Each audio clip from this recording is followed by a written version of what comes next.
కటాక్షం అంటే పొట్టి చూపు. అమ్మ నీ కటాక్షము కావాలి అని అడుగుతారు. ఆ తల్లి అనుగ్రహం దేని చేత వర్షింపబడుతుంది అంటే ఆమె యొక్క కటాక్షము చేత. అంటే ఆమె కడగంటి చూపు చాలు ఎంతటి ఐశ్వర్యాన్నైనా ఇచ్చేస్తుంది, ఎంతటి శక్తినైనా కటాక్షించేస్తుంది. అంత గొప్ప చూపు కలిగినటువంటి తల్లి కనుక, చూపుల చేత పోషించగలిగినటువంటి తత్వం ఉన్నది కనుక, తన చూపుల చేత లోకమంతటినీ కూడా అనుగ్రహించగలిగినటువంటిది కనుక ఆ తల్లికి లక్ష్మి అని పేరు వచ్చింది.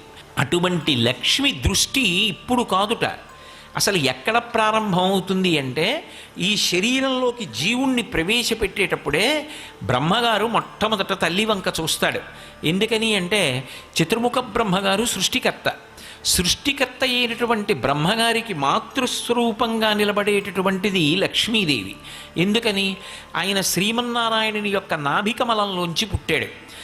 అయినప్పుడు నారాయణుడి తండ్రి అయితే నారాయణుని యొక్క ఇల్లాలు శ్రీ మహాలక్ష్మి ఆయనకు తల్లి. ఆయన ఒక జీవుణ్ణి శరీరంలోకి పంపిస్తున్నాడు అనుకోండి, ఇతర ప్రాణులకు ఈ బాధ ఉండదు. అసలు మనుష్యులలోనే గృహస్థాశ్రమంలో ఉన్నవాడికి తప్ప ఇతర ఆశ్రమంలో ఉన్న వాళ్ళకి ధనంతో అంత పెద్ద సంబంధం లేదు అంటే ఇక మిగిలిన ప్రాణులకు ధనంతో పెద్ద సంబంధం ఏముంటుంది? ఉండదు. వాటికి ఉండేటటువంటి కష్టసుఖాలు చాలా చాలా చాలా తక్కువ. కానీ మనుష్యుడు అలా కాదు, ఒకరికి పెట్టి తాను తినాలి. అతిథి దేవోభవ. గృహస్థాశ్రమంలోకి వెడుతున్నప్పుడే స్నాతకంలో చెప్తాడు గురువుగారు, నువ్వు గృహస్థాశ్రమంలోకి వెడుతున్నావు, మాతృదేవోభవ, పితృదేవోభవ, ఆచార్య దేవోభవ, అతిథి దేవోభవ అంటాడు. అతిథి ఈశ్వర స్వరూపం కాబట్టి అతిథికి పెట్టి తినాలి. అంటే గృహస్థుకి డబ్బు కావాలా వద్దా? మిగిలిన ప్రాణుల కన్నా కూడా మనుష్య ప్రాణికే లక్ష్మీ కటాక్షంతో సంబంధం ఎక్కువ.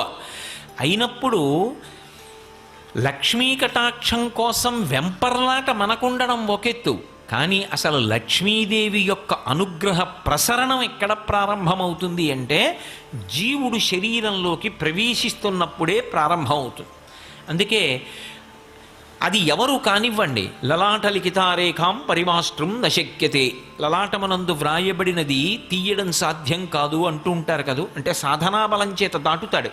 బ్రహ్మగారు ఒక పుర్రెలోకి జీవుణ్ణి ప్రవేశపెట్టే ముందు పుర్రె చేత్తో పట్టుకొని ఏమేమి ఇవ్వాలి అన్నది రాసి, అతనికి ఇవ్వవలసినటువంటి ఐశ్వర్యం అన్న దగ్గర రాసి అమ్మ వంక ఇలా చూస్తాట, లక్ష్మీదేవి వంక.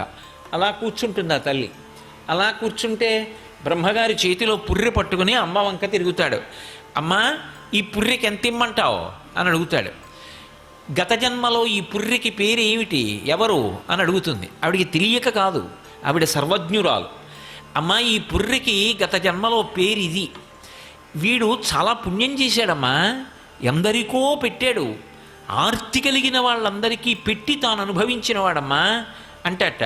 అంటే ఆవిడ అని ఇలా కనుబొమ ఎత్తుతుందిట, అంతే, ఆవిడేం మాట్లాడదు.